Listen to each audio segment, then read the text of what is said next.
السلام علیکم، welcome to our channel V D voice of drama. Iqtidar قسط نمبر 9 میں آپ دیکھیں گے شاہنواز مہرالنساء کو اپنے دوست کے آفس میں بلا کر ڈیل کرنے کو کہتا ہے کہ اپنا کیس واپس لے لو، بدلے میں مکان، نوکری، پلاٹ جو چاہیے لے لو۔ وہ کہتی ہے تمہارے بھائی کی پھانسی چاہیے، منظور ہے تو ٹھیک ورنہ ڈیل کینسل۔ وہ کہتا ہے اپنی اوقات میں رہو، اور کسی نے سچ ہی کہا ہے کہ جب کسی کو اوقات اور حیثیت سے زیادہ مل جائے تو اس کا دماغ خراب ہو جاتا ہے۔ تو مہرالنساء کہتی ہے ضرورت سے زیادہ غرور اور تکبر بھی انسان کو انسان نہیں رہنے دیتا۔ تمہارے بھائی نے گناہ کیا ہے اور اس کی سزا اسے مل کر رہے گی۔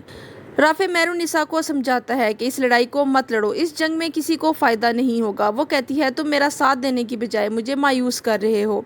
بی جان مہرالنساء کی ماں کو سمجھاتی ہے کہ مہرو کو روکو، تو وہ کہتی ہے شانی کے قاتلوں کو کیسے چھوڑ دیں، میں کیسے صبر کر رہی ہوں یہ مجھے ہی پتا ہے۔ وہ کہتی ہے میں جانتی ہوں، لیکن ہم ان سیاستدانوں سے دشمنی مول نہیں لے سکتے، یہ بیٹیوں والا گھر ہے، عزت سے بڑھ کر کچھ نہیں ہوتا۔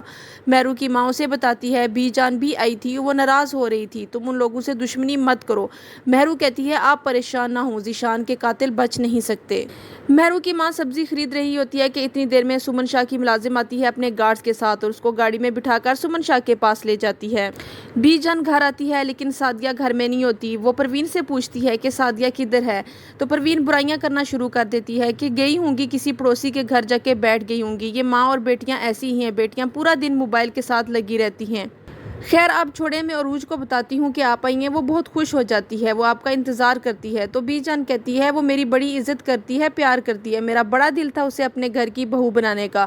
تو پروین کہتی ہے چھوڑیں بی جان، یہ تو نصیبوں کا کھیل ہے۔ سمن شاہ سعدیہ کو اعتماد میں لینے کی کوشش کرتی ہے اور روتی ہے، گڑ گڑاتی ہے کہ FIR واپس لے لو، جتنا پیارا آپ کو شانی تھا اتنا مجھے زین بھی ہے، ایک ماں کے دکھ کو آپ سمجھ سکتی ہیں۔ سعدیہ آ کے مہرالنساء کو روکتی ہے کہ کیس واپس لے لو، اس کی بڑی بہن بھی اسے روکتی ہے، لیکن مہرالنساء ٹس سے مس نہیں ہوتی، وہ نہیں مانتی اور کہتی ہے آج میں رک گئی تو اس طرح کے کتنے بے گناہ شانی مارے جائیں گے۔ زین سمن شاہ سے کہتا ہے مجھے گھر میں قید کیا ہوا ہے، وہ بدتمیزی کرتا ہے، شاہنواز اسے روکتا ہے، اندر بھیج دیتا ہے۔ شاہنواز اپنی ماں سے کہتا ہے مجھے اس کیس کو ڈیل کرنے دے۔ اس لڑکی کی ماں مان بھی گئی تو وہ کبھی نہیں مانے گی، لیکن سمن شاہ کہتی ہے مجھے اس کیس کو اپنی طرح سے ڈیل کرنے دو۔ مہرالنساء کی بہن کالج سے واپس آ رہی ہوتی ہے تو شاہنواز کے گنڈے دھمکی دے کر جاتے ہیں کہ وہ اور اس کی بہن باز آ جائے، نہیں تو ایسی جگہ لے جا کر ماریں گے کہ خاندان کو پتہ بھی نہیں چلے گا۔ وہ ڈر کر بھاگ جاتی ہے۔ ادھر مہرالنساء کا چاچو اپنی بیوی سے کہتا ہے میرے باس نے مجھے نوکری سے نکالنے کی دھمکی دی ہے، تو وہ کہتی ہے مہرالنساء سے دو ٹوک بات کریں، شانی تو مر گیا ورنہ ہم بھی زندہ درگور ہو جائیں گے۔ رافع مہرو سے ملنے آتا ہے لیکن اس کی کزن عروج ٹونٹ کرتی ہے کہ تمہیں مہرو کے علاوہ کوئی اور نظر نہیں آتا۔ اتنی دیر میں مسکان روتی ہوئی آتی ہے کہ جن لوگوں نے شانی کو مارا ہے وہ مجھے بھی مار دیں گے۔ مہرو گھبرا جاتی ہے اور اسے کہتی ہے تمہیں کچھ نہیں ہوگا، میں ہوں نا۔ شاہنواز کا ملازم اسے آ کے کہتا ہے کہ جیسا آپ نے کہا تھا میں نے کر دیا، اب بتائیں آگے کیا کرنا ہے۔ تو وہ کہتا ہے میرے اگلے آرڈر کا انتظار کرو۔ وہ اپنی کزن کے ساتھ لنچ پر چلا جاتا ہے۔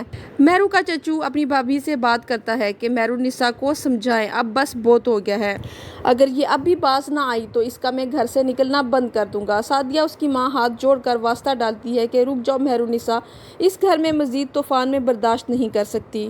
مہرالنساء رافع کو کال کرتی ہے کہ مجھے اس جنگ میں تمہارا ساتھ چاہیے، آج تک میں نے کسی سے مدد نہیں مانگی لیکن آج مجھے تمہاری ضرورت ہے، تم مجھے اکیلا تو نہیں چھوڑو گے۔ تو رافع کہتا ہے کبھی نہیں۔ یہ تھی قسط نمبر 9۔ قسط نمبر 10 دیکھنے کے لیے ہمارے ساتھ رہیے گا۔ Keep watching and don't forget to subscribe our channel. Take care, اللہ حافظ۔